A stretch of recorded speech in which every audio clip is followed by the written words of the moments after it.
Okay, what's been the pattern of late is for me to do a scene, and if it's a larger scene, then I'll take my time to do it, and then I'll do kind of a quick scene version of that scene. In this case, I'm not going quick, I'm going actually twice as large as my previous two scenes. I really love these types of scenes with sky figures and a bunch of kind of silhouette, foliage types of imagery in the front of it, or I don't know, in the foreground. And I thought I would go with one more, but I wanted to do it big. I really like this type of scene. So let's change it up though. I went with kind of a purple and green tone scene. A couple color schemes that I really like, but let's warm this one up, okay? And what I'm using is a combination of colors that I have come to like over the years, and that's kind of these browns, pinks, but then we'll work in a lot of yellows and ochres and kind of a warm tinge to it. I never really know exactly what's going to come out, but we'll see as far as this combination goes, okay? Brown has some pink in it, right? Because brown is a combination of what, there's like some reds and yellows and I don't know, I forget what other combination from the primaries, but they do go together rather well, okay?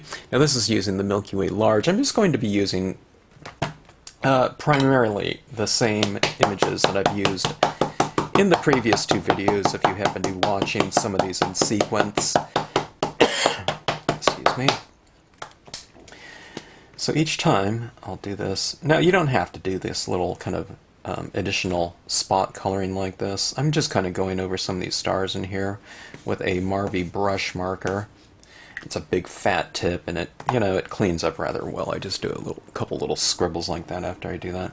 Here's one thing about the Milky Way stamp. You see that kind of I don't know, star trail or whatever right here. I just kind of match that up with this one right here. You can tilt it this way, tilt it that way, whatever you want it to go, but that's what I usually do. And it just will give the appearance of this kind of continuing down this way. And I think I am going to go for a fairly distinct, I don't know, trail of stars, I don't know, other path of stars, whatever, kind of going from here to here. Before, I don't know, on these other scenes, I could change it too, but I didn't really think about which way's up and which way's down at all, when first starting off those scenes, because it really doesn't matter. But I think this one, I'm going to do this kind of elongated scene with the foliage in mind of what will eventually happen in there, okay? All right, so we can add more of these wherever you want it to go. I'm going to incorporate a couple other images into this one because some people saw those previous two scenes and they liked, probably, I'm assuming they liked what they saw. So some people have been ordering things like other types of images. Okay, now that Milky Way was one of them. So I'll go in here with my star cluster. Okay, now all of the sky images are interchangeable. They're blendable. Okay, so you don't have to kind of just go with one or the other. You can use them in combination with one another. Okay, so Starbirth right here just has a kind of a different patterning, but watch what I'm going to do. You don't try to add this, right in these spaces right here, like where, rectangle meets rectangle. You certainly could, but you do a little bit more blending in like this, okay, and overlapping. Okay, so I'll just take this, and see, I'm going to go like right through here. So we're talking about, a good inch, I don't know, half an inch to an inch, just blending in and just covering up like that, okay? And do you see how that just kind of merges in like that? So a lot of people, I don't know, I guess I always say this, it's understandable where people would think that this kind of compositional building with these types of images is harder to do than some kind of outline image where you do all this kind of masking and all that type of stuff. But it's just because they're not comfortable with overlapping and blending things over, like going 1 inch into a another design or something like that. Now this one right here, I'm going to go into this one, and I'm going to go into this one, okay? Like something like this. Okay. So you can see, I mean, right here, I mean, it doesn't look like that's going to blend in very well, but I don't know, can you see this, where one overlaps the other? Hopefully you can't. I can't see it, and I'm right here in front of it, and,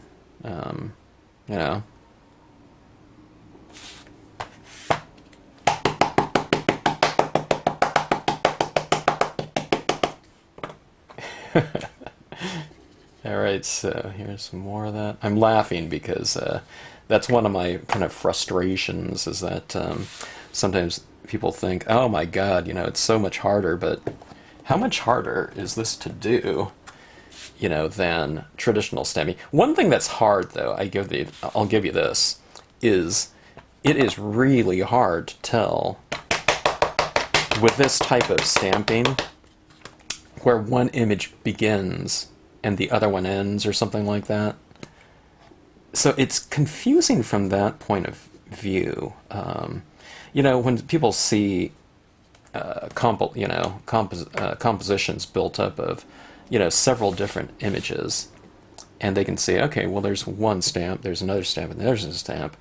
From that perspective, it seems easier to do, but when you have a lot of distinctive separate shapes, that requires a lot of additional forms or techniques if you blend them together. Okay, meaning you have to mask over things so you don't have kind of linear images overlapping into other linear images.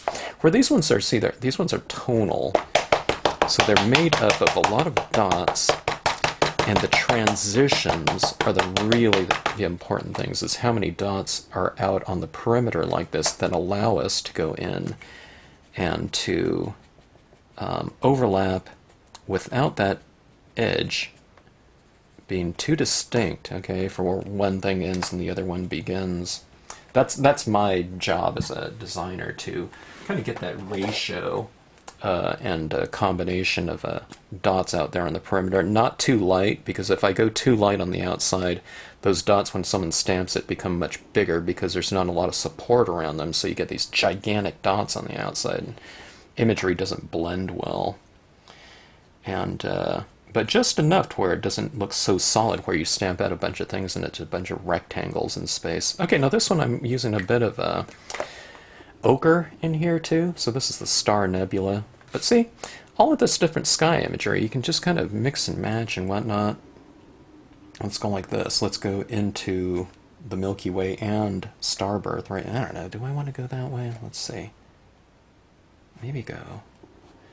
It's like, where do you want it? Let's go right here. Let me fill in this space right here. The nebula is a pretty explosive type of image right there, so maybe I won't go too much with that one. Maybe it'll be more of a general thing. I'm not sure. I mean, we can go with anything. There's going to be a lot of overlapping in here with color too, so we have a lot of that to go. All right, now this is the star cluster. Someone picked up this along with a lot of these other images, so I'm going to show them how to use that if they, I don't know, if they watch the video. Okay, so I just did that little thing. See those little stars down there? I just kind of went over the whole thing with dark brown, and then right around those 3 points, I brought in that kind of that pinkish, or actually that is pink. But you just kind of overlap in there like so, okay? It's looking very celestial right now, of course. Let's go down like this, and I'm overlapping and overlapping. Okay, I'm not even gonna bother with this one right here. in terms of coloring that pink, because I know kind of my perimeter is going to get fairly dark. You see this right here? See this now? It's just like boom, boom, down, down. You know? It's just really just kind of going in there and, you know, it's not really being careful at all. I'm being careful not to go into something else, you know, 4 inches or something like that. But there's plenty of leeway. You know, it's about, I don't know, maybe 1/4 inch to an inch, you know, so there's a big, you know, space in there. What you do, you can overlap by 1/8 of an inch, you know, something like that. And that way you don't have all these spaces in between everything. Now, I know this is looking crazy right now, but let's just keep building on here, and then we'll bring in all of our tone into that, and that's when it really starts to come together. Cloud Cumulus. Okay, now I was showing people how to do this in previous videos. You just kind of wipe off that surrounding area. The stars are going to be in here, so when I stamp my clouds over here, they're going to be pointed up this way, so that they're being illuminated by those stars, right? But what if I put the cloud over here? If I do it this way, it's being toplit, right? So let's do this and have it being lit by those same stars going this way, okay? So I'll show you what I do here. Okay. I would say that's about a 1/2 inch overlap into this previous. Change your angle slightly and overlap your previous one too. See that?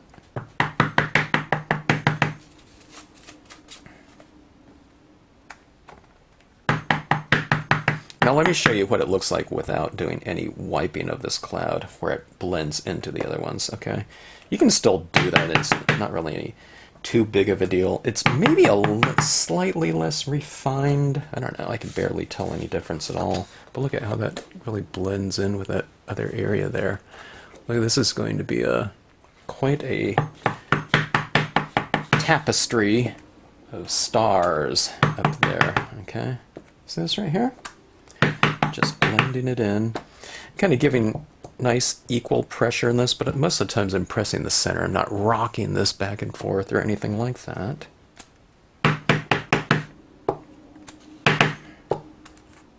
And it's all blended in, okay? And people say, yeah, you make it look so easy. Well, it is. You just have to not be too careful. You know? It's when people are way too careful and they're doing, you know, feeling so precarious, or, you know, smashing their stamps down or something like that, that it becomes a little bit more, yeah, kind of, you know, see, I can even overlap. I thought I might, I got the, there was some ink on this and I set it there, so it gave me that little lid thing, but look at this. What do you do in scenic stamping? You just stamp right over it, right? And then you color over it too, so I'll put some additional color over it.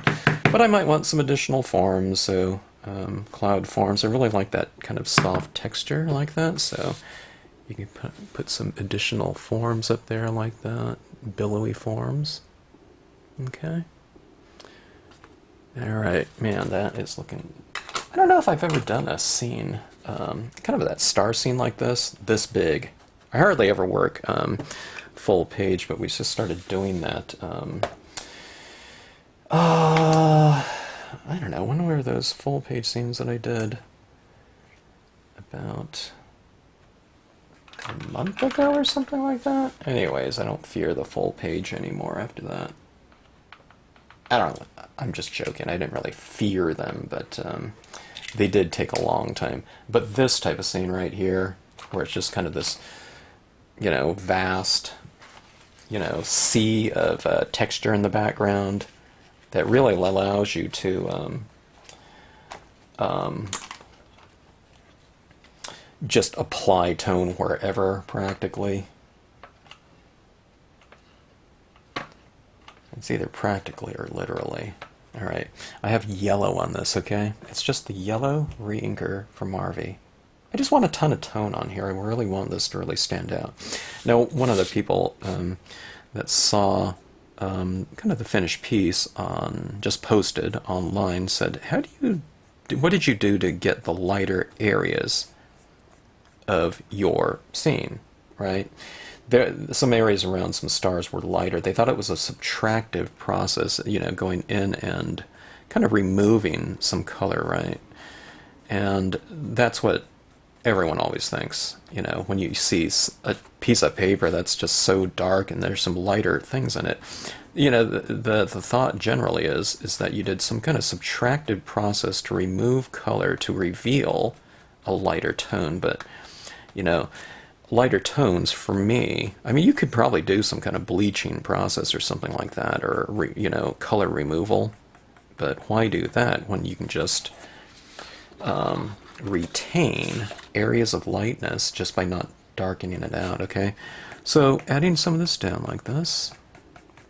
If you want some areas to remain nice and light, then just kind of go around them and don't tone them all out, or don't use as much ink on them, okay? I don't know if I want stark white on this anywhere, so I'm getting a kind of a light shade of some of this yellow on some areas. All right, now some of these clouds I think will look good, you know, remaining fairly light, okay? Now one of the things is I inked up my applicator tip, my stylus tool tip here, with, you know, pretty good sopping, you know, saturation of ink. I've applied a ton of it here. You can see a lot of it right here, right? That's, you know, quite a bit of ink there. That's, you know, 3 or 4 drops probably. But 3 or 4 drops go, you know, a pretty long way.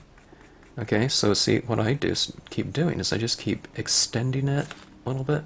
So I'm leaving some areas light where you do that. It doesn't really matter, just so long as you leave some.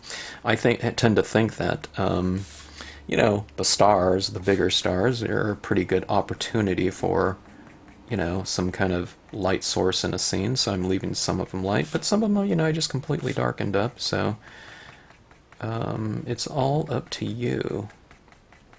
If you accidentally go over some in this one, it's not going to matter. Nighttime skies are really, really forgiving. Now, see, if I had something like a single light source in a scene, like a sun or a moon, and you darken it out, you know, there's certain things you can do to kind of make it seem lighter by making the area around it darker, but, you know, if you made it go really dark, there's really not much you can do. You know, you can play contrasts against one another, but, you know, you can't really remove, like, say, dye-based inks. You can lighten it up with some pigment inks or something like that over the top of it, but, you know, just in general, just try to retain the certain areas that you want. Okay, now I'm getting really dry on here.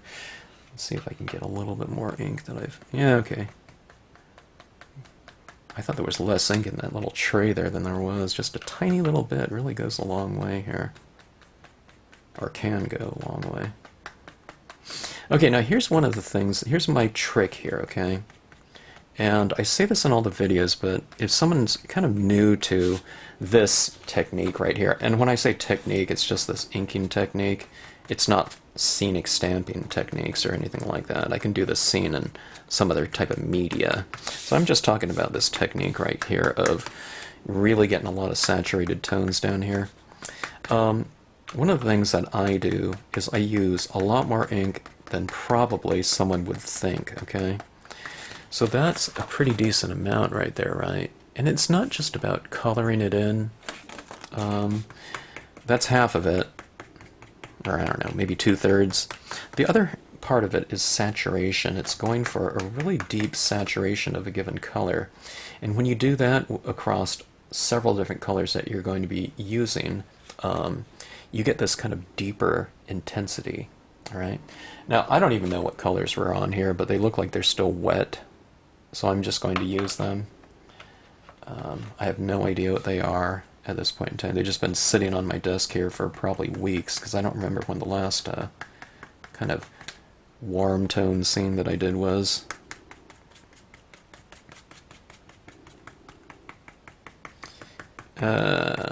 I don't know what color that was. It looks like, I don't know if it was more yellow. I don't remember using yellow, though. This is like some kind of orange here. All right, let's take a look at that. Oh, this is probably, it might have been one of my Memento inks or Distress Rankers. I'm not quite sure. So what I'm going to be doing is I'm going to be kind of going through some warm tones like oranges, pinks, browns, and whatnot in this scene. Alright.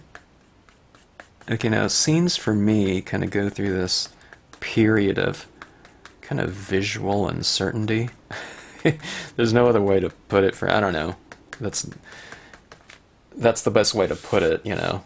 Or you can use other words and whatnot, but like this one right here, I just don't know what this is going to look like at this point in time. They tend to look a little bit weird at times during the process if you're doing so many different layers of colors here. Okay, so here's what I'll do. All right, now you can do this with whatever pads you have. Maybe I'll try to use some mementos and things like that. Some of the pads that you might have. A lot of people don't have Marvies. So I'll just grab out some examples of some different colors that we'll use in here, or we can use in here. And it's really wide open. There's so many different kind of ways you can go. So see brown and, you know, warm tones like that. And I'm sure a lot of you have distress inks, right? Some of you have like the entire collection at times. Here's a walnut stain. I happen to have a ground espresso here that I picked up recently. Here's antique linen. Love that one. Did I pick up any brownish tinge memento inks? I don't know if I did. I picked up a lot of cool tones here. Alright, so let's not go with this one. That one's too light. We won't be able to see it at all. Oh, here's a mustard seed. That's another yellow. We can kind of incorporate that into the mix, maybe. Alright, but do you see what I'm doing here? This is just going through this process of grabbing out some colors out of the color scheme that you have in mind. And I'm just going to roughly, you know, arrange these from kind of light to dark, okay? Or it could be a little bit dull to bright as well, but mostly light to dark. Okay, now I had a little bit of a darker color on here still from whatever color was in my palette here, but let's just go back to this mustard seed and let's see if that does anything here. I think it does. Look at this right here. See that? Do you see the subtle difference between this and this right here? Well, this is the mustard seed over the top of that yellow right here. Let's use some more of this in here. Okay, so see that little subtle thing? Okay, those changes like that. That's the thing right there. When you do this, the cumulative kind of effect of bringing in some of those additional tones, okay? It's like those intermediate colors. Okay, now watch out that you don't tone everything out, and this is where, you know, sometimes I might lose some of my light sources in here because I color them out. I'm really careful with my first colors or something like that, then I get into a darker color, and oh, I went over all my things that I wanted to remain light, okay? But see this right here? This really kind of adds this beautiful layering in here. Look at that kind of glow that's starting to happen. When you use in color theory or whatever, or the, I don't know, theory or the principles of color, visually, when you bring in analogous colors and put them next to each other, it creates a color glow. Okay, so that would be like colors on the color wheel. A yellow next to an orange, or an orange next to a red. When you put those side by side, that kind of, that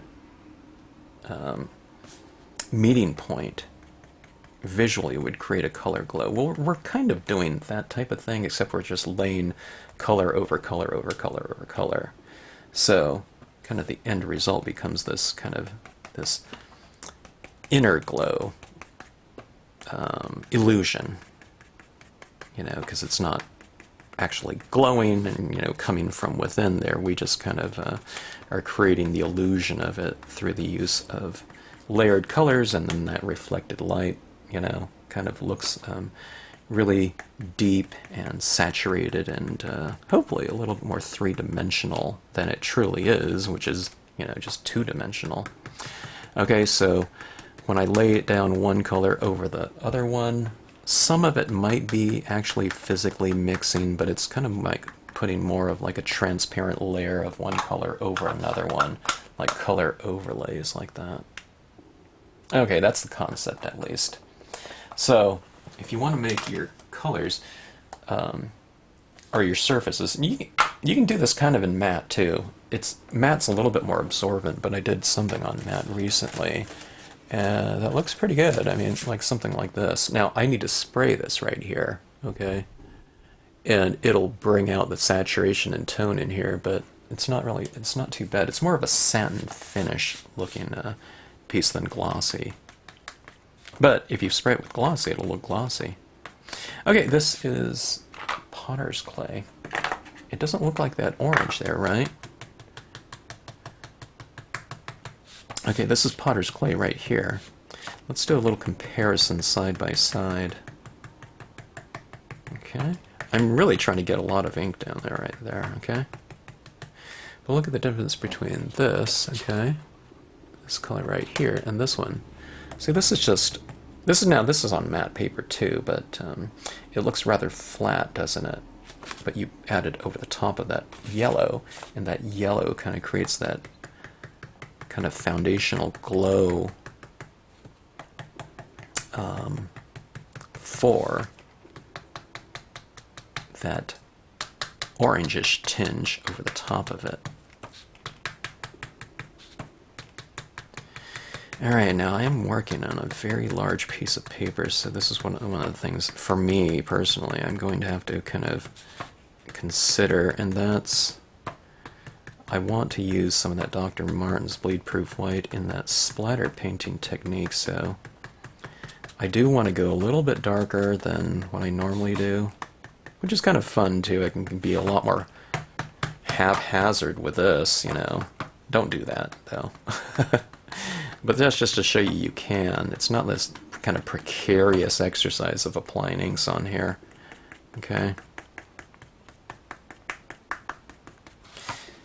But kind of just glazing in. Look at this. The darker I take the area around, kind of some lighter areas or objects, the lighter they seem by contrast, meaning they'll stand out a little bit more the darker you take the area around them.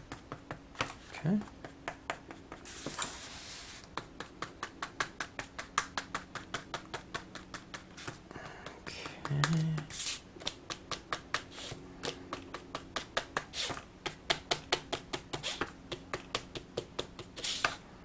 Okay, see those clouds right there? Just kind of stay away from them. If you want to come in there, you can come in here like that, but don't tone everything out.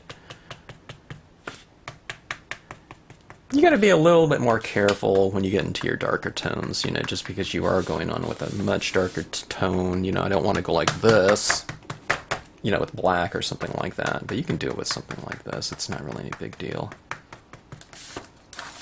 I mean, what other type of stamping coloring can you do that, you know, type of thing with?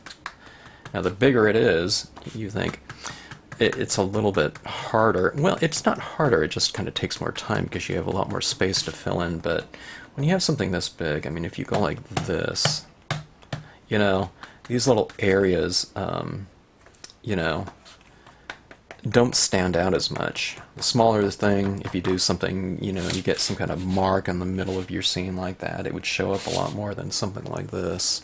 But this is just so textured in the background. It eliminates a lot of the kind of the precariousness of certain types of stamping that you might run into and whatnot. Okay? Or coloring, maybe. Alright, now this one's brown. This is one of my favorite colors, and that's the Marvy Brown. It saves me a lot of times, this brown here. Not in this scene right here, but kind of when I'm working with like greens, sunset colors, reds and whatnot. Those colors often become so vibrant and hot and super bright, where I want kind of something to just kind of mellow it all out and to tone it down a bit, and that's where this brown comes in. Okay, see that Milky Way kind of, you know, stars kind of finding a pathway down this way.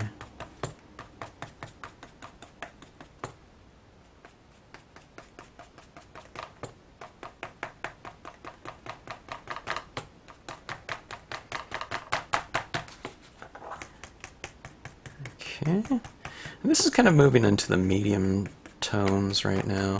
It's not real dark or anything, right? But also this page is getting really wet, so even if I go like this with a squeeze of that, can you see that right there? You just kind of spread it out like that, right?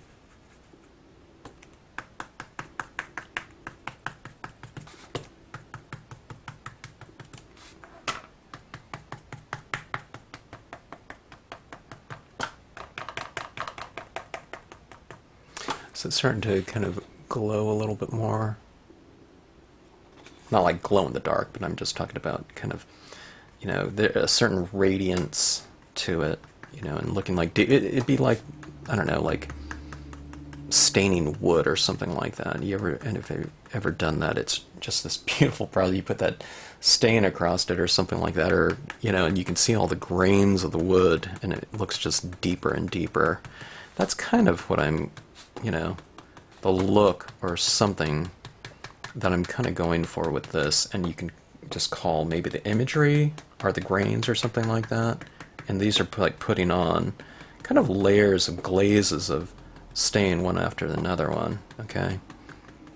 And it tends to look a little bit deeper and deeper, and then if you spray it with a clear coat or something like that, it might look even more saturated and deep.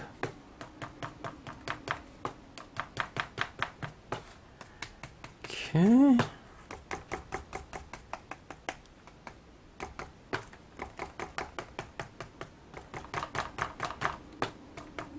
All right, so I don't know how many people are going to be doing full page scenes, but I mean, this is a, you know, like a half page scene right there. This is a quarter page scene right there. I think any one of these little segments like that would make a really fantastic background. This one doesn't have as much contrast right there, but, you know, something like that. I mean, if you put trees around here or something like that, hey, that'd be a great, you know, piece right there.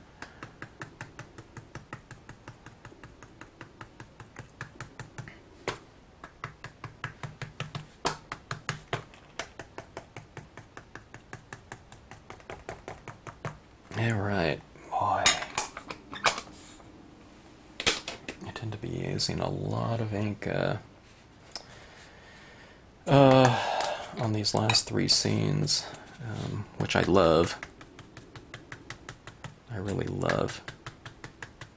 I love a scene that kind of gives me the opportunity for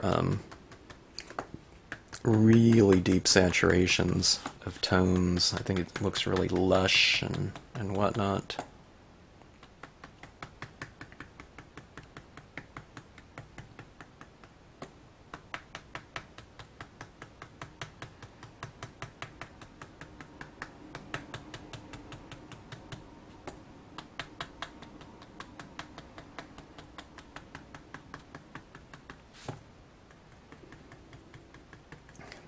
This right here is terracotta. Huh. It's almost like the naming convention for that other one, potter's clay, huh? The memento. But anything, you know, any kind of color. You don't have to go for these specific colors. I'm sure you have like some reds or something like that, like a Christmas red in your collection. Grab those out and just kind of put them right in front of you and kind of see that you have a selection to choose from. And kind of the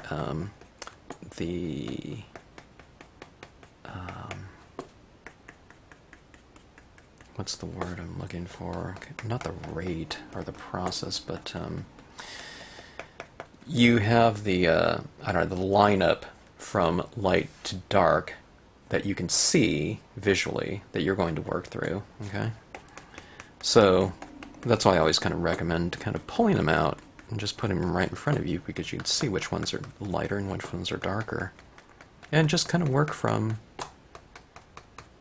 light to dark. When you work that way, like this, and you're just kind of taking an incremental step in terms of the darkness, it makes it easier to blend in. And also, one of the biggest things is just kind of working light to dark is I don't have to clean this. You know, I'm not going with the dark brown first, then going back to yellow. Right? You know, I don't want to tap, you know, a dark brown into a yellow pad or something. So it just makes it really easy in terms of a process right here. What have we used? With 5 or 6 colors, maybe. I don't know if it was more, but and I'm just using the same tip right here through that entire time. All right, so I really like this kind of this orange in here right now. I think it looks pretty good. Sometimes you go through several different colors and it doesn't change too much, and then sometimes you hit some color and it just seems to all kind of start coming together even more so, kind of in an expedited kind of fashion. All right, let's see this ground espresso right here. Let's see if I like this color. I certainly like the name. Isn't that cool? And it's a distress ink. Let's see. It looks pretty dark in terms of the value. The hue looks really dark too. Okay, now I need to be a little bit careful about this. Let's see. Alright, it is pretty dark. See that right there? But it's because it's kind of piled up. I'll just kind of, you know, blend it around a little bit. I think it's going to be easier if I have a little bit less ink on here. Okay, so now I just kind of swept it. Okay, let me show you what it looks like right here. I kind of want this top area to be pretty dark anyway, because I want it to kind of frame it, but look how dark that is. It's like shoe polish or something. So you can just kind of blend it out like this, or whatever. Use whatever kind of stroke or whatever that you want. I'm just going to taking it with a very light touch. It's almost like, you know, like skating across ice. This, you know, this paper, glossy paper, is really smooth. Okay, see, this is kind of closing things off a little bit, but as dark as that is, you can still see, you know, the forms underneath it.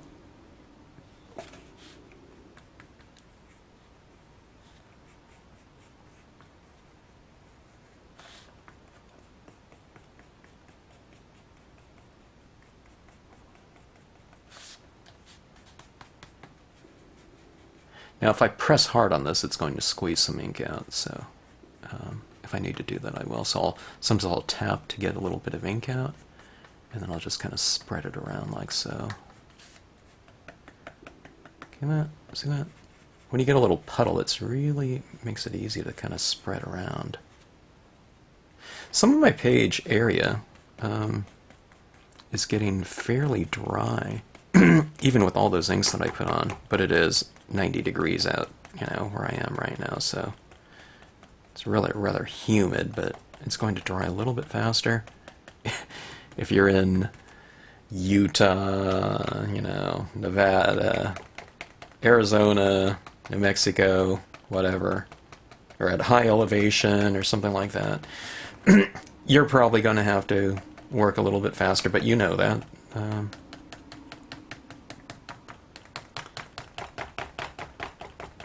Okay, look at that. Alright, hey, that ground espresso, I'm a big fan.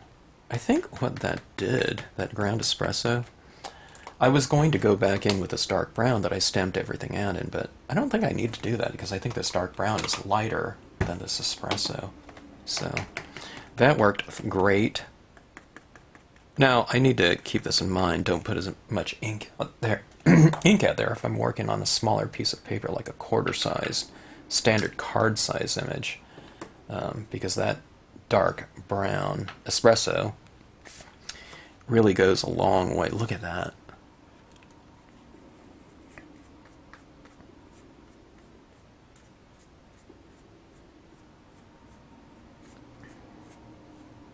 It's a little bit hard to control because it's just so dark, you know. But you just kind of spread it around like so. Use a light touch. Okay. It's like sweeping. Okay. Let's sweep some of that color on here. Okay, and really blend it in. The paper is, like I said, it's drying a little bit, but it's not completely dry to the touch or anything like that. So it's giving me some time to really manipulate it and move it around on the paper, on the surface.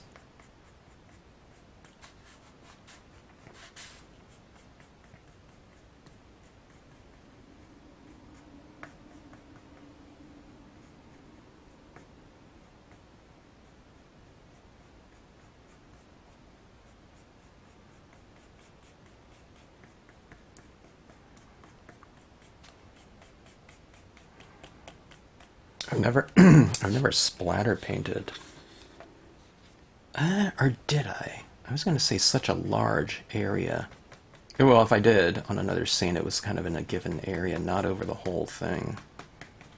Like this one is going to be. Yeah, it's going to be crazy. Alright. Look at that. Ground espresso. That really... that really developed the value range, that's for sure. The value range meaning darkness. It brought in that deep, dark kind of a hue into the piece. Let's play around with something, okay?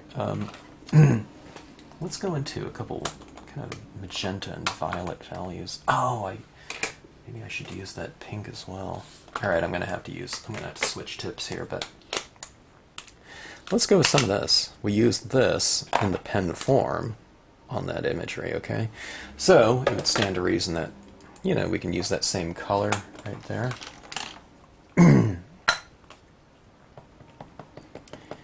Let's take a look and see what it looks like. Okay, let's use it in some of the darker areas right here. Let's see if we can see it. Okay, now you wouldn't think using kind of a lighter pink over this really dark area would do anything, but let's test it out. Okay, see this right here? Yeah, I'll do a compare contrast right here. Do you see the difference between that and like that? It looks different, doesn't it?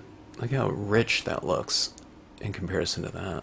So, I mean, that being said, we can bring this over here and add this right into it. It's not going to make it lighter pink. Remember, these are transparent colors, but look at that richness right there. Now, if I just, you know, laid that down, you wouldn't be able to tell, but that little comparison contrast now. Now we have this tone right there. And see, that's it over there without it. I mean, you don't have to have it everywhere. You can have a kind of a range of intensity. So here's this pink over the top of brown here, and here's this pink over or brown over here, sans pink. See some of these areas in here? I think we can go for a little bit more of an interesting look, maybe. Let's take this area right in here that looks, in terms of the color, fairly monotonous. Okay, let's bring in a little bit intensity here. Let's not put it everywhere. Let's just lay some of it down like that. Look at that glow right there. Right, see that intensity right there? But why not just leave it like that, not put it everywhere, okay, so that we have a little bit of variation right there. But look at that's pink over the top of that, okay? Let's bring some of this into this little area, maybe. Okay, this is a demonstration for me, but it's also kind of discovery, because I don't know exactly what it's going to look like either. I'm just kind of, you know, doing some experimentation here. So I'm seeing stuff that I know. I mean, I know in general how it might look, okay? I just tone that out, right? I don't like that right there now, but I thought that Nebula was looking a little bit too light anyway. Okay. That's too much, but so we'll bring something into that, but okay, let's lay some more of this down. I'm kind of adjusting here and there. That area looks really ugly now, but don't worry. Or you can worry and let me kind of figure it out. But we'll put something over there. Okay, so that pink is, you know, quite a nice contributor, I think, to this overall right here.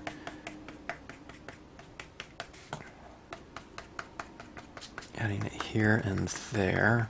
I love it though, so I'm kind of adding it, quite a lot of it down.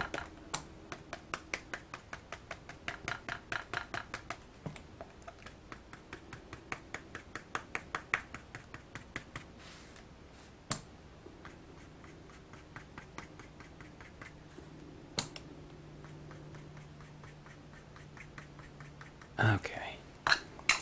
That is that. Thank you, pink. That was the number 9 Marby pink.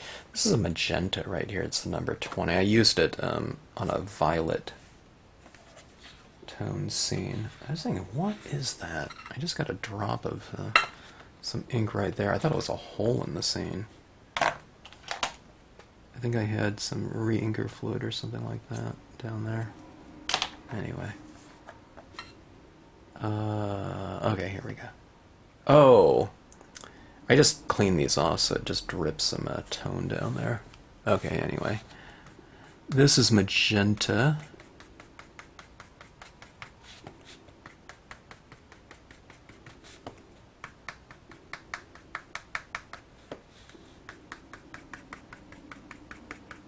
Magenta. The Marvy magenta is like uber bright. Not the taxi service, but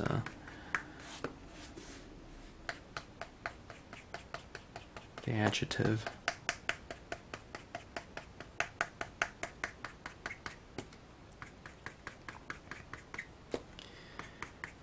Alright.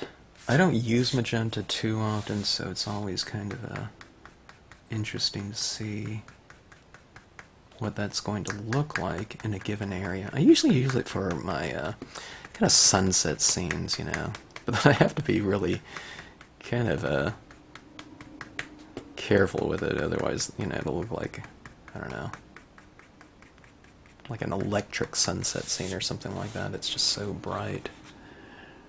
Look at that there. Boy, that looks pretty crazy. Okay. Violet.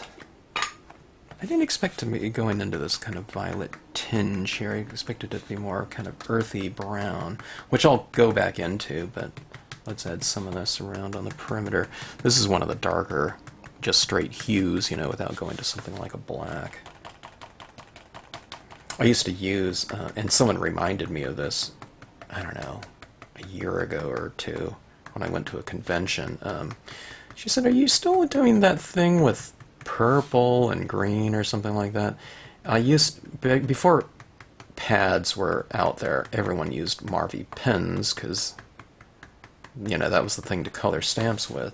There were no kind of pads for the, you know, the craft market.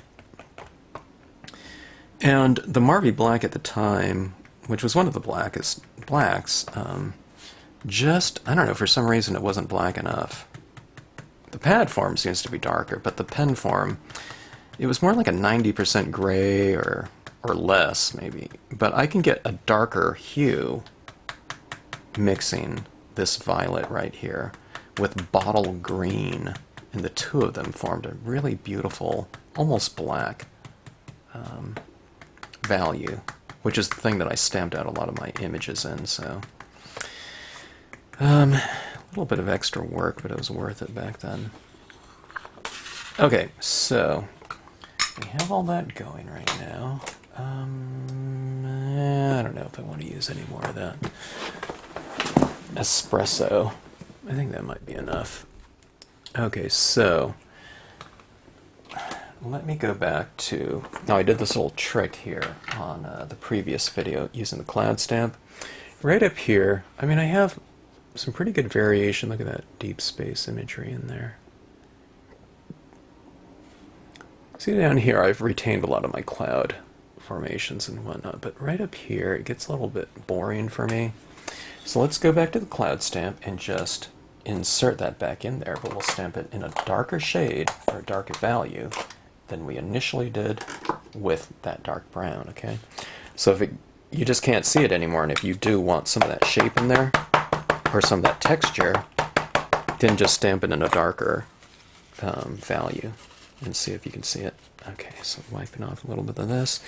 Light is coming from within there, so I'm pointing this in towards light. It's not going to give me a light cloud in here. I'll just see a dark cloud, but we'll see if we can see it at all. Just to form a little bit of extra depth with the use of darker imagery in the foreground here, okay? See that right there? So see, there it is right there. And I'll put a few more right in here.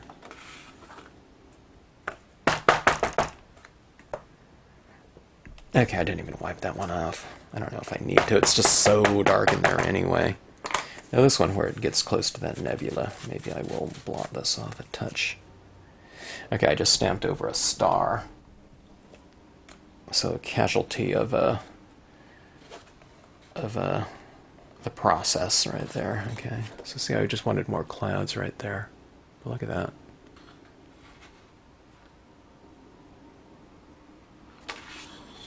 Okay, now I can't see some of the clouds out here. See that one, the dark brown one? So let's stamp a black one over here, kind of in the darker area. Darker things usually represent things that are a little bit closer to us, so you can do dark clouds and light clouds. The lighter clouds look like they're a little bit, you know, farther back. Darker ones seem like they're a little bit closer to us. So you can play values against one another like that for the sake of depth. Okay, see that right there? It's a little bit subtle because it's really dark in there, but we can see it now, you know, where we couldn't see it before at all. When that dries too, it's going to be even more subtle, so let me try to go for another impression right here in black. Yeah, I can see a tiny little bit of that stamp right there, see that?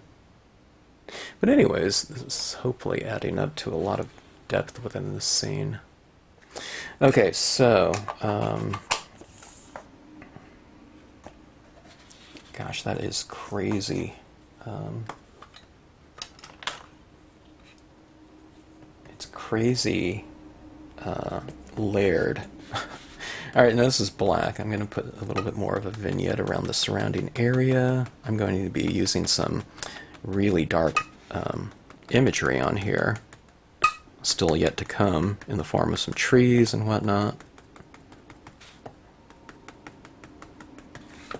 So I don't want it so bottom heavy. They're going to be coming in from the bottom, and maybe the side a little bit. So I want to get some of this same value black around on the perimeter, just to kind of hold everything together a little bit more. It kind of ties it in and contains the composition by framing it off here a little bit.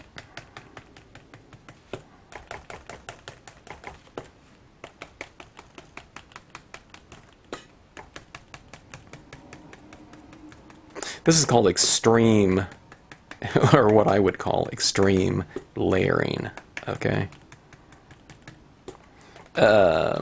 If I was just doing a quarter page with the same color scheme right here, I probably would have been done in about 20 minutes or something like that. With the entire card, with all the, not just with the layering of colors and stuff, I'm talking about with the stamping and little embellishments and whatnot. So we'll do that in a quick scene on the next video. Alright.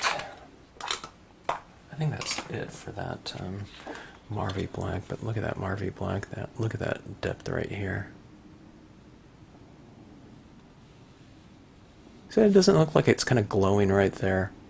It's not, because we don't have a light coming from behind the scene, but look at the little pink and things like that in there. There's my big smear right there with that thing. I'll have to stamp something over it, a branch. Okay. So, here we go. This is the little kid in me, part that the little kid in me has been waiting for. Alright, let's clear out some space here, because we're going to be having some fun here. Okay, so for all those colors right there, I just used two tips right here. It was just this tip right here, and this tip. So two tips for all those colors right there. I'm going to have to wash them now, but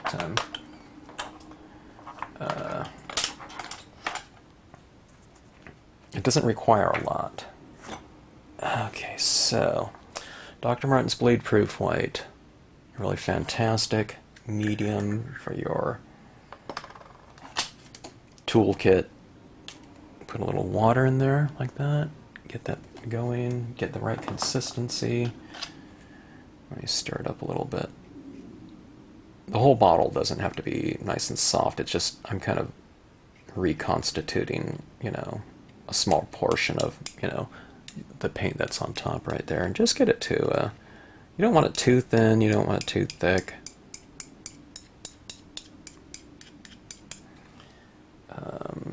kind of the consistency of, I don't know, maybe heavier heavy cream or something like that. Alright, an old toothbrush right here. Okay, let's see. I'm going to try to get most of the stars up in this area. I don't know if I'll put it in front of some of these clouds. I mean, I could, but, I mean, I don't know, the clouds are probably something that are representative of something much closer to us, maybe in our atmosphere, you know. Doesn't have to be, though. This could be like, I don't know, nebula, gaseous formations somewhere. Who knows? Alright, so I loaded this up. I dipped it in there, and I'm just kind of brushing off some of the I don't know if this is going to focus in on me here. But, see, I don't want this just so saturated right here. Because when I do this, now sometimes it drips out. Okay? Alright. I'm going to conk it back like this and bring it back like this, so hopefully it splatters out that way. Yeah, about 8 inches or so.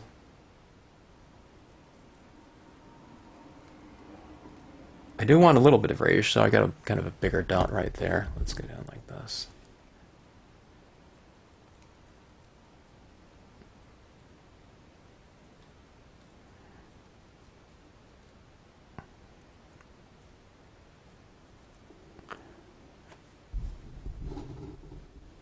Let me let me compensate for this exposure right here. The scene is okay. That's a little bit truer to the value of the piece right now. Let me see if I can kind of tilt this like that. Do you see what's happening right there? I mean, that's really fun stuff to do.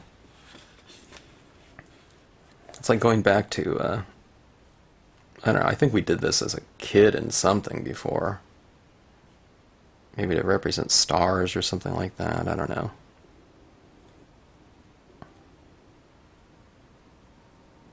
It's kind of giving another layer to everything on here.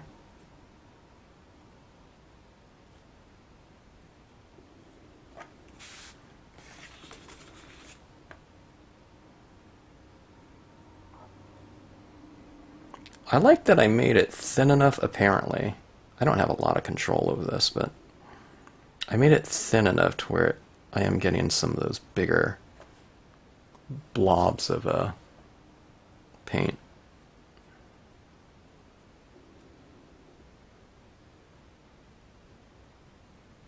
And if I go closer, it gives me a more focused application. It's kind of flipping back this way when I think it's going that way, but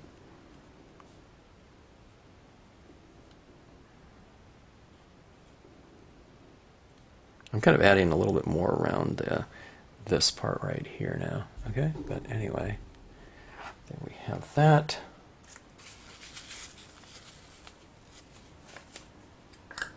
Okay. This is what your thumb looks like after that. I kind of wiped it off just now too, but alright, so look at this right here. Really celestial. Almost I got too much of it in some areas right here, but I can just kind of wipe that off when it dries too. See that? But look at that right there. Kind of in that space. It's like a, I don't know. It looks like something Hubble would, you know. Hubble imagery. Alright, now, see, I'm just taking this right here, and watch this right here. Some of these areas got, I don't know, it looks a little bit too crazy. So I can just kind of take this. See that? Where I kind of removed it right in here? You just kind of take this and, you know, just kind of buff it out a little bit. And it will remove, oops, this is, I think I had some paint on that or something. Let me take a clean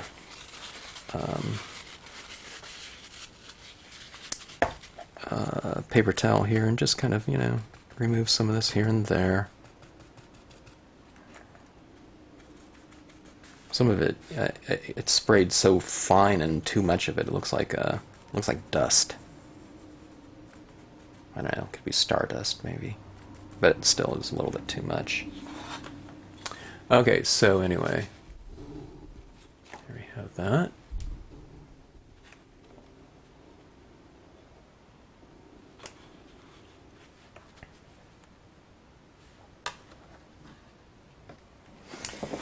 I'm always looking forward to doing that portion of it. Okay, so we have our kind of general star patterns or whatnot, clusters and everything like that, in the form of the spray paint, that opaque watercolor. Now let's go in and do some targeted little stars, okay? So I like to go in with my gel pens, and with some gel pens in the color, out of my color scheme, I add in some targeted little marks. Meaning it's random too, but you know, I can just, you know, wherever I want one, I just add it in like so.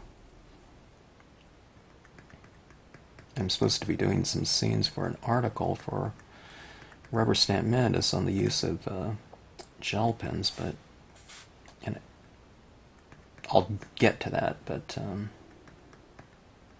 I've been having too much fun stamping, so I need to stamp for those scenes, but I want to do a real kind of a specific application of gel pens. The bleed-proof white would just kind of confuse things because I want to do a before and after, so I won't be doing kind of that splatter painting technique for that article, those article scenes. Okay, so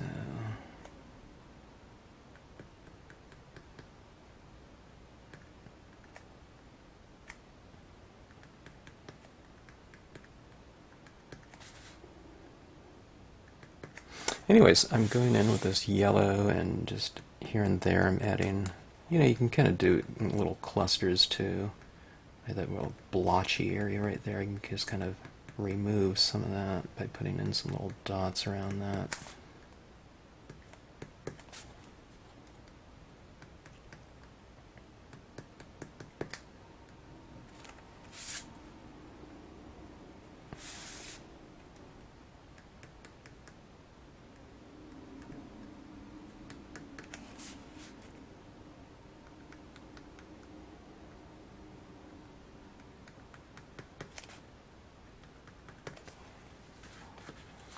Okay, let's see if we can see some of those yellow ones in here. Okay, you see those yellow dots amongst the white?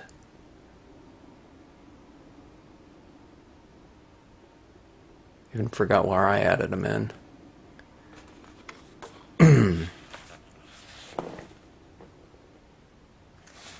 Okay. What other colors were we using here? We used pink, right?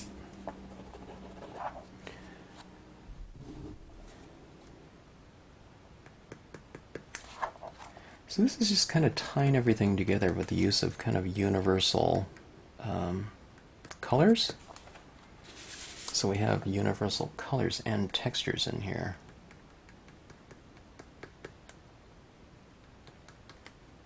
Kind of working within a color scheme. It's like, let's say someone was an interior decorator or something like that. You know how they use, let's say, the same colors on area, you know, rugs that are on the curtains, that are on the pillows or something like that on the sofa and whatnot, you know. So you run those common colors through a given space, and it starts to create kind of this visual kind of harmony between different areas. And you can kind of see it, like, you know, when someone looks over something like this, they might look at it as an overall, but then they'll look at it in little sections. You know, there's going to be some kind of visual path that your viewer is going to take when looking at something like this. So if you have certain things, textural forms, colors, and whatnot running through these different areas, you don't have to have a big area of it, but it'll just kind of create a general harmony between things. Alright, here's white. Okay, now we did get some whites, you know, with the bleed-proof white and whatnot, but this will be a much more specific application of it right here.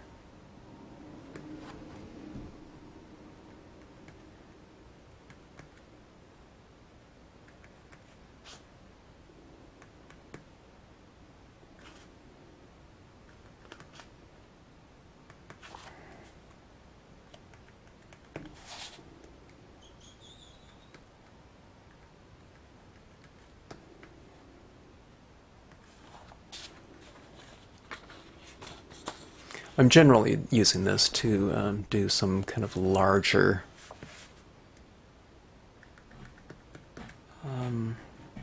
dots, larger stars in here.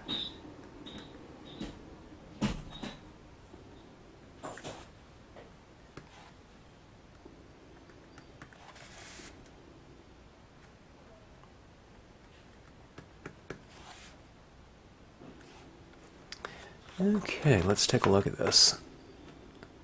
Not exactly engaging, riveting video viewing. I know someone putting like 100 dots down with a pen, but I don't know, that's the process right there. It should be a time lapse, really.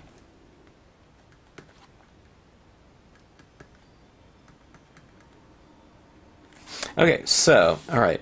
Now this is one of the things I haven't been doing lately too, but it occurred to me I think I'll want to do it on here. Let's take this cosmetic sponge right here, or not sponge, but cosmetic brush. Some of these, I don't like some of this texture. It's too much, like right out here. Okay, and I can kind of remove some of it, but let's just go over and maybe tint some of these dots. Okay. I don't know if they'll look gray. They might look a little bit more gray, but this is what I'm doing right here. I'm just kind of tapping this into my pad, okay? And now, see, this is going to be kind of an added, a little light dabbing kind of motion like this. All right, so I'm not wiping with the, the sponge texture. I mean, I could sponge this on too, I guess. Like this. But sometimes with the sponge tip, it kind of removes the things a little bit more, where these are little brush hairs, where they won't remove the dot. It'll just kind of, stains them a little bit. See that right there? Where, see where these ones are a little bit darker now than these ones? Whereas over here, it almost, like that sponge kind of almost removed those little dots down there. I guess because the sponge holds much more moisture. Okay. So you can get kind of a range of values within your, little splatter, applied stars right around here. If you want a little bit more kind of variation, or if it just looks too busy in some areas, then just kind of go in and make some, a little bit less visible by darkening them. Maybe making them darker, kind of pushes them back in the background a little bit more. Maybe, I don't know.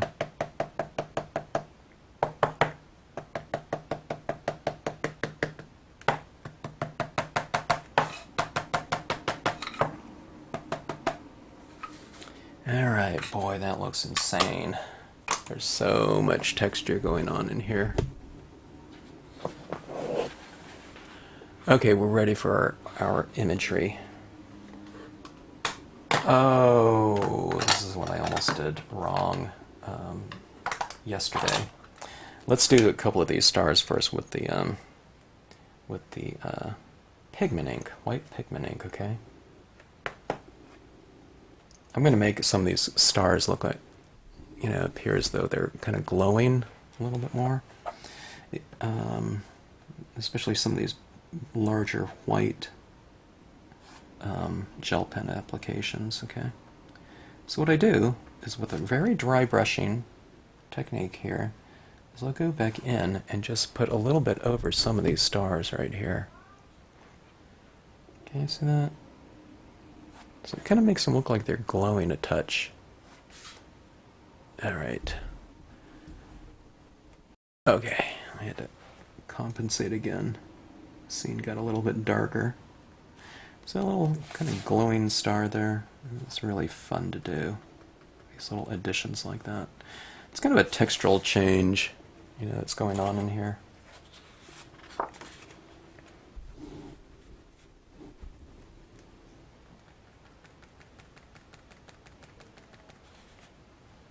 You can put some, ooh, that's way too much on those clouds right down there to kind of make them look a little bit softer. So what I do is just kind of dab it off like so.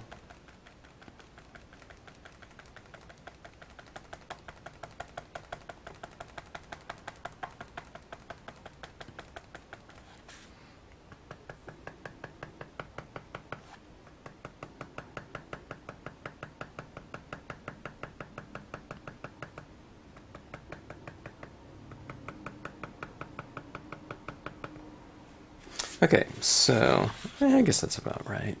See those little stars in there? Some of them are kind of glowing. Doesn't that really stand out now? Just a couple of little taps of very dry white pigment ink like that. Tapped over that. See this area out here? Let me just bring out one of these stars, okay? I'm just going to put a couple little taps. I'm barely touching the paper, and also my Q-tip's a little bit, you know, dry. But look at that star out there now. See, isn't that one kind of glowing? It really stands out from the others around it, right? And it's not super bright or anything like that, but it just stands out. Let me do a couple more of these. I just took a look here and I saw a couple more opportunities. Something like that.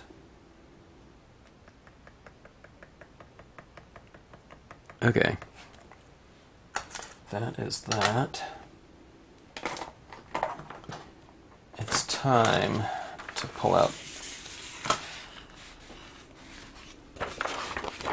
the VersaFine Black. Okay, this seems going out. Let me switch this blotter paper around. Should be like go like that. All right, it's time for the imagery in here. Okay. Boy, really have to pull out. Okay. Somewhere in here is going to be my vanishing point, okay?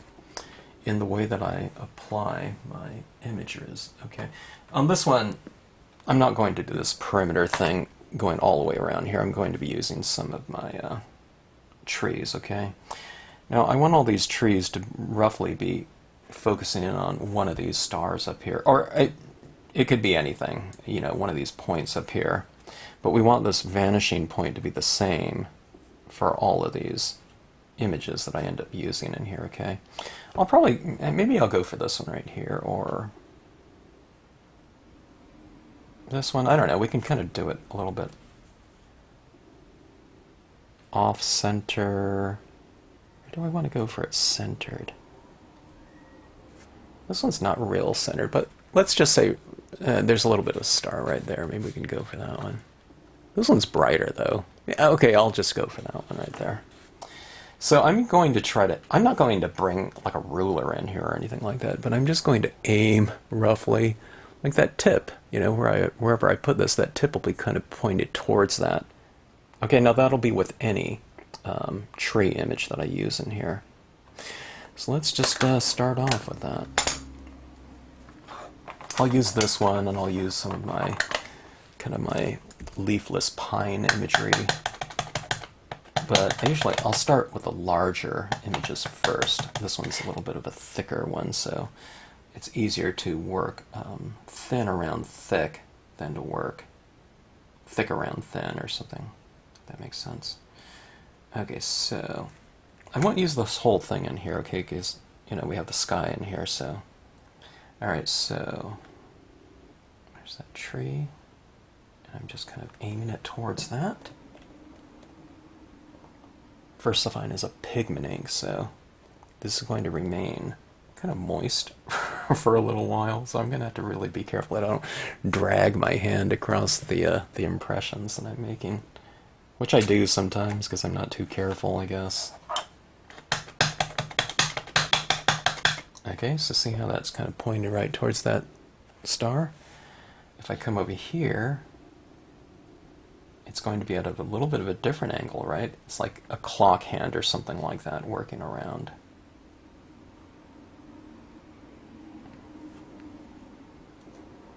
And it doesn't have to be exact.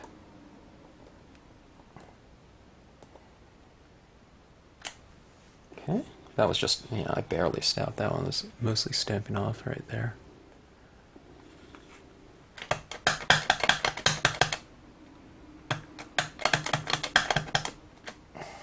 I'll probably need a VersaFine re-inker before too long. I just started using this like a lot fairly recently.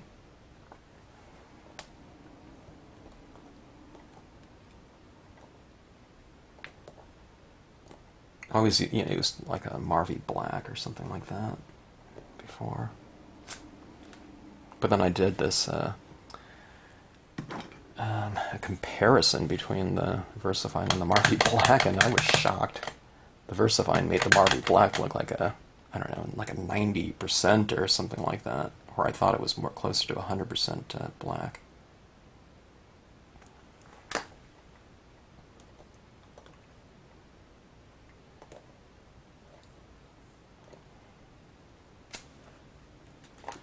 These trees right here, it's starting to kind of, you know, we're starting to get kind of the perspective a little bit.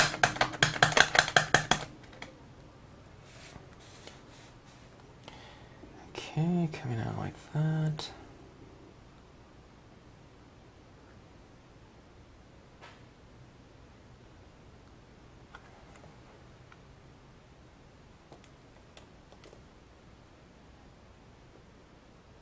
When you do this kind of, when you do this angled kind of perspective,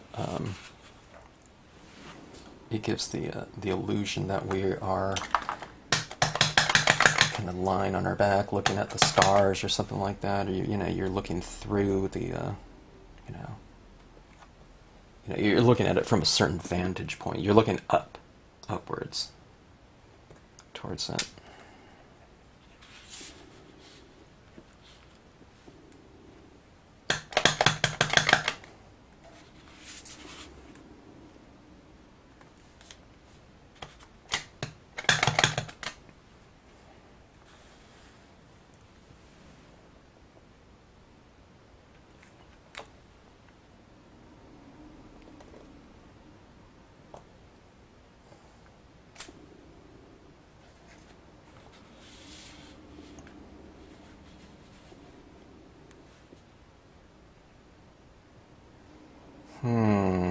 Dare I put another one right there? I think I will. I wasn't quite sure how high I was going to go with this. Okay. I mean, we could go, you know, all the way around like this. I don't think I want to do that, though. I don't know, though. That one way up there looks pretty good.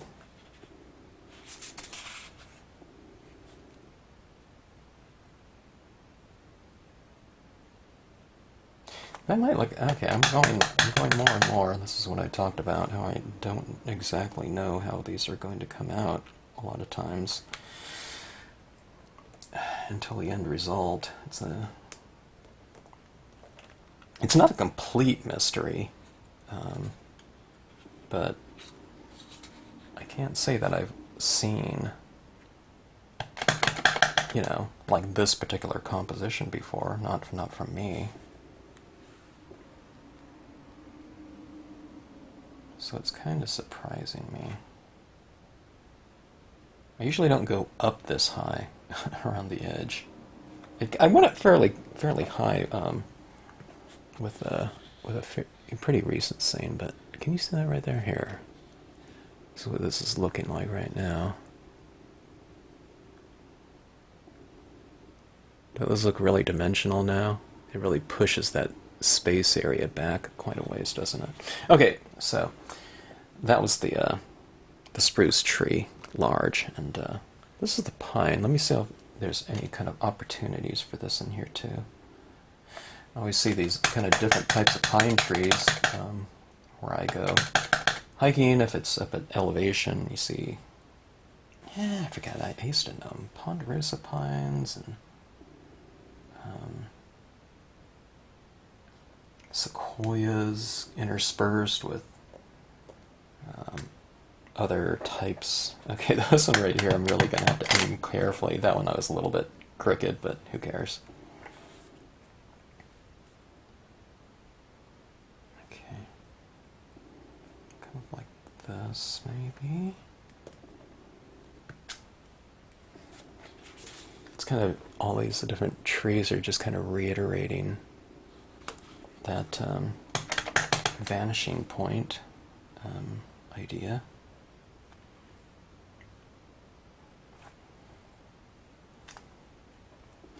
Something like that.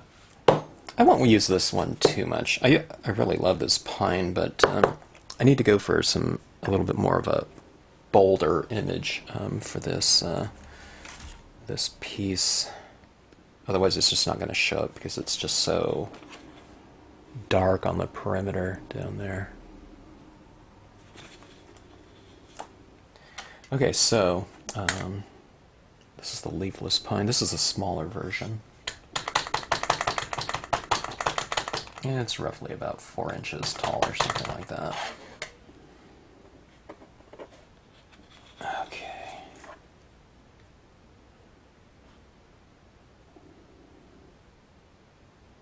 Oops. I just ran my thumb into that spruce tree underneath there. I didn't smear it though.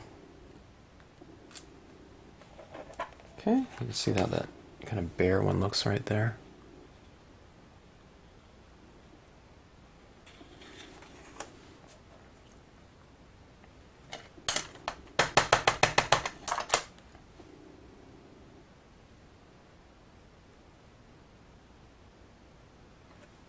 Okay, you've got more than you think you need.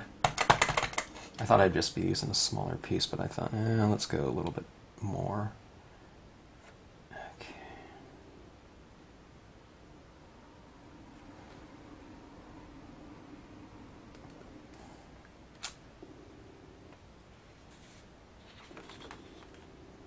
Look at that one. I thought that one was really effective. Right there. Okay.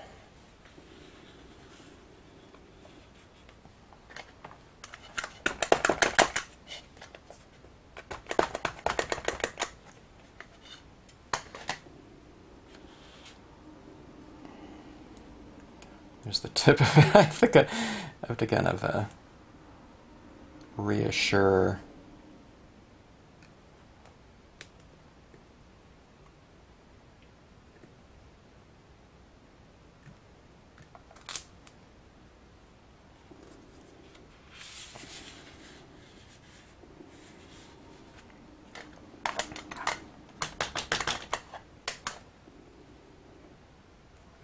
This looks like the area around here with a lot of dead pine trees, and there was a lot of wildfires and years before, well, not too many years before, bark beetle infestations, and from all the drought, the trees just couldn't fight off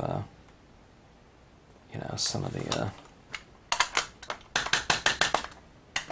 those beetles where they normally could, because the trees didn't have enough sap, to fight it off with, which they normally did. Okay, so that was that right there. Look at those. That kind of glow looks pretty cool underneath there now, I think. See those trees? Okay, we need something really tall right here, don't we? And I have just the thing. In the form of the big brother, or mother, or whatever, father of this smaller one right here, okay? This one has designed to be of a much larger space. If you had if you only had like the larger one or whatnot, you can always use this portion of it to make a smaller one too.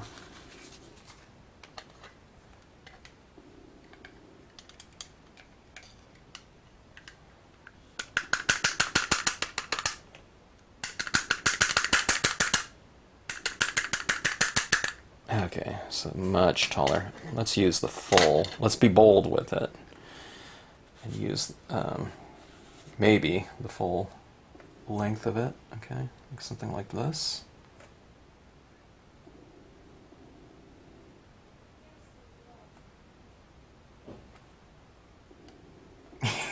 That is really bold. It's going like a full, I don't know, 2.5 inches taller than the tree next to it. I think it could use it though. The scene in general. You can use kind of a change of scale.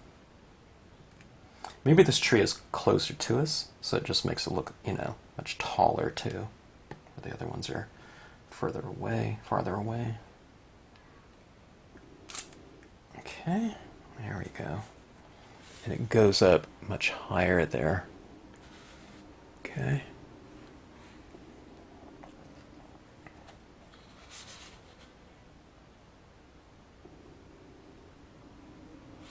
let's go one more.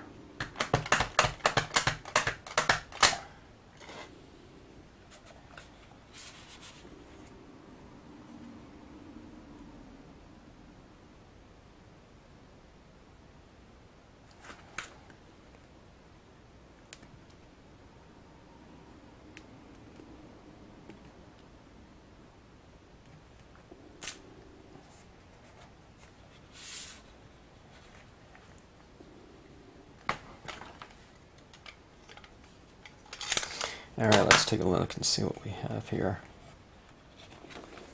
All right. See the top, that was our star here, where everything's kind of roughly pointed towards it. I was off on some of these, but just in general, it keeps the kind of the perspective on there.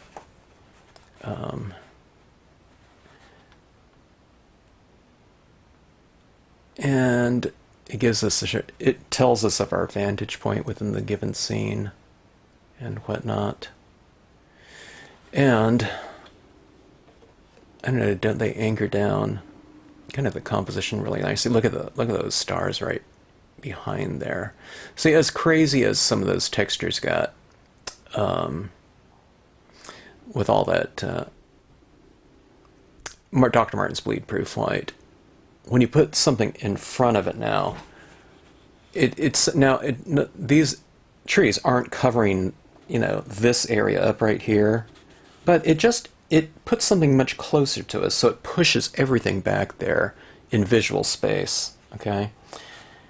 And just as the Dr. Martin's bleed proof light pushed the color back, this is one of those things why this type of scene, in terms of the precariousness of it goes, it's really easy to do. I mean, I had that big blotch of, black right there. I had the, the top of this, my cap, laid down there, and we saw the outline of it down there. We just laid down all kinds of different tones around that. I mean, even that really hot pink glow right there. It really stands out right there, but I put a tree in front of it, so it pushed it back into the distance. From a photography perspective, that would be, 50 feet away or something like that. And then that back area would be infinity or something of that sort. So every time we do something like this, we push the other layers back further, and that could be said for the layering of different colors. You put one color down. I mean, remember how all that yellow? That was this yellow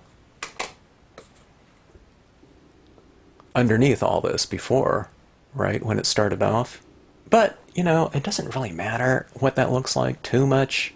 I mean, if you want to retain some lighter areas like the white of the paper, then you can't cover it up with yellow.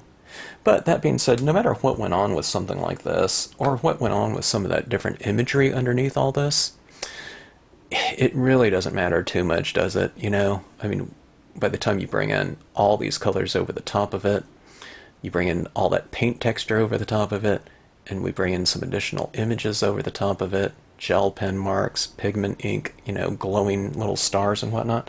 But that being said, we're not covering up everything. See in here? You can see the shape of, our initial impressions with the Milky Way, can't we? Can you see that in here now? It's all still there. And that glowing yellow down there, underneath there, all of it, it's still showing through, and it's still affecting the overall, giving us that really deep, saturated tone. Now, as I talk here, see that yellow's underneath right there? And we can see the clouds underneath there, and that texture and whatnot. It's up here as well. You can see a little texture in here. See that cloud right there? Even though we've covered it up with so many different colors, it's transparent colors, so all those colors underneath and the stamped impressions still read. So it all adds up to kind of a deeper space, but from a process standpoint, it really makes it, I wouldn't say foolproof or something like that, but it practically is. You saw me kind of just dabbing, smashing that color down at a couple times just to make a point that it really doesn't matter what you do. With some of that, I don't want to go with the VersaFine and take that, take a pad and just go like this, with that black around here. But what those other colors, you know, it's not a precarious exercise laying all those different colors down. It makes it easier because you have so much color laid down to just kind of really build it up and whatnot. And then when you get into your final impressions like that, it just kind of really brings everything out. And I don't know. I think it makes it really dramatic and deep in terms of the space in there.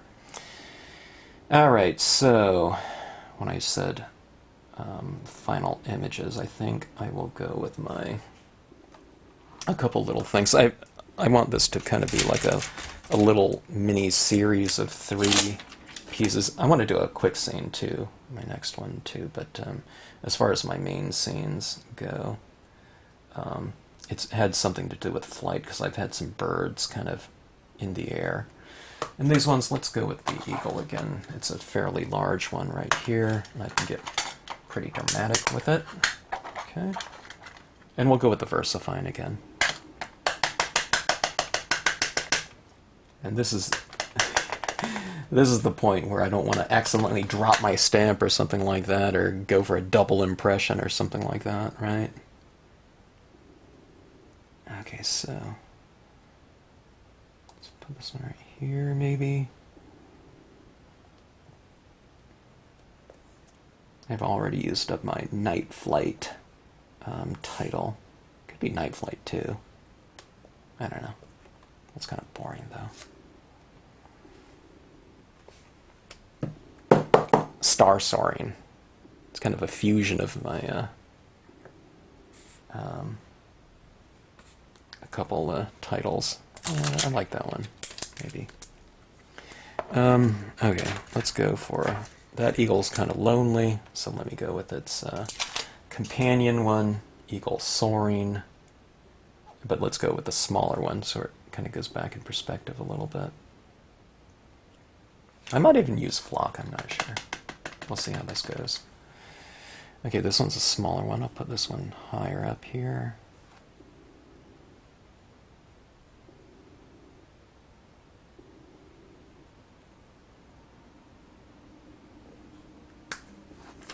That. This is what I always tell people. If you're not certain if you want to use another image, okay? Now, if you're using an unmounted version, maybe it's kind of harder to tell. And this one's a mounted version, of course, but you can just kind of put it right in front. Or stamp it on, you know, transparency or something like that. And just going to put it in front. I think that looks pretty good, but I might not want all of the birds in this one. Okay, maybe a couple of them, like that. So I'll just ink it up like so, and just with a paper towel, I just wipe off these ones around it. If they still stamp out a little bit, they'll just be kind of in a gray, you know. Maybe they represent some birds farther away, I don't know. Okay, maybe I'll kind of go like that. I'm kind of going up there towards that star, kind of our vanishing point star. Maybe in this case, it's kind of the destination star, something like, okay, very subtle. You can barely see it right there. Like this. Okay, so they're right there. Okay, so it kind of creates this kind of a swooping kind of thing of going like that up to that star right there. It's kind of a vanishing point star, so I don't know. Maybe they could have been a little bit bigger.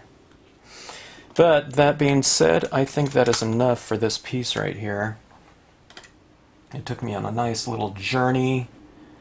I hope if you've watched this and kind of sat through this big piece, I hope it didn't bore you too much. You can always use the toggle switch on all of these, luckily on YouTube. And anyway, what was the title of it again? Star Soaring? Actually, I don't know if I like that. I'll figure it out. But anyways, going back to the beginning, all right? The more ink you use, the easier it is to kind of spread things out, and the deeper and more saturated the end result can look. Remember to overlap your imagery, about a 1/4 inch to even a full inch or something like that. And re-ink in between impressions, so that you get a nice strong impression. You want those star imageries in something like this to be fairly dark. You can even stamp in black if you want to. I thought by stamping my sky imagery in a color scheme, in a color out of the color scheme that I'm going to be going in, you kind of give it a little bit of a head start with something to relate to within the piece. So if the stars are kind of giving off the color of this color scheme, then why not stamp them in something out of that color scheme? That's my theory, at least, and what I do in practice. And again, just start with your lightest tones and work darker. And I really recommend, when you're going with any type of color scheme, in this type of process where you're layering one color over the top of another one, to just pull the stamps out and to lay them out right in front of you. I'm starting to put away my little pieces right here as I'm talking. And really just use a lot of those colors. And don't be afraid. Now this is starting to dry off, and it's starting to look a little bit dull for me, but when I spray it, it'll kind of revive things. But sometimes if I think, it's not quite as saturated as I thought it was, don't be afraid to just go back in with some lighter color that you used before and just apply it right over the top of the darker ones, and maybe it'll bring out the intensity and vibrancy of those colors again. But spray sealing this will bring out extra intensity, depth, and value of the colors that are used in here. Okay, and then, I don't know, like I said, inexpensive, well, if you're international or whatnot, I looked online for people trying to find this in some areas, and it can get a little bit pricey, but one bottle does, take you a pretty long ways, in acquiring this. If you're in a country that has, it's hard to find certain types of crafting supplies, sometimes it's easier to find like something like bleed-proof white in, from like a place that carries calligraphy supplies. Okay, they typically have this, unless they're sold out or something like that. So I was able to find, look up like calligraphy, whatever, for whatever country, and to find a store that does carry it, because that's a really popular medium with that crowd. Okay, so anyways, have fun with your things. This would look really great with some additional kind of gold pen, gel pen. My gold pen is kind of not working great here, but kind of a warm tone saying, here's a Zig Painty. Haven't used this for years, but this would be a perfect pen to use on here. This, this yellow, orangish bronze would be good in here. If you have a glitter pen too, that would be really fantastic for some additional stars up here. Try some of that. Let me see what this Zig's. Oh my gosh, this Zig. Thank heavens for the Zig pen. If you've ever had one of these, my gosh, I've had this for like 10 years, and I don't know, it just keeps working. But this is one of those things, you can't see what I'm putting down here because it looks exactly the same as kind of that background hue in there. Okay, because the gold and the background colors are about the same. But what this does is, when you, with any kind of metallic pen, when you hold it up to a certain angle in the light, it's very reflective. Uh-oh. I changed my mind. This Zig's starting to fall apart on me, but it was working. Maybe I can just push it back in there. It's starting to fall out. Okay. I'll just be very careful here. This pen is so old. I mean, my son's used it when he was probably, I don't know, 5 years old or something like that too. Oops, that really fell out of there. Let me go back in and do a little repair work here. I'll just buff that right out like that. No problem. Okay, but let me see if I can see some of that Zig. Yeah. See right there? Some of those. little metallic marks. I didn't shake it up very much either, but I don't know, can you see that down there? Or is that the yellow? I can't even see it. Okay, you know, if you're using a decent, you know, metallic gel pen, it'll stand out much more. Okay, that big smear there shows up, but you know what I mean? It's not really any big deal because it kind of just blends in like that. But if you know, some of those metallic marks kind of capture the light, it really kind of shines back at you and gives your viewer that extra little, or recipient of your card, that extra little touch, you know, that rewards them for their further inspection of your fantastic celestial piece. Or whatever you're going to call it. Okay, so my final piece, not really in a triptych, because I've done this one in a different scale, but anyways, what a fun type of process right here. I had to do this. Someone put this kind of reference photo up of, you know, your dark foreground imagery and celestial background, and that is right up my alley in terms of kind of my aesthetics and stuff that I really enjoy doing, which I don't do too often, but I really have fun doing that. Sky imagery and deep space imagery, nebula, galaxies and whatnot, and I don't know, kind of evocative types of color schemes and whatnot that you can all do in those kind of deep space types of settings. You can use any kind of color scheme you want. Anything goes, you know, for sure. Anything goes really in any scene you do, but especially with deep space imagery, I would, you know, say.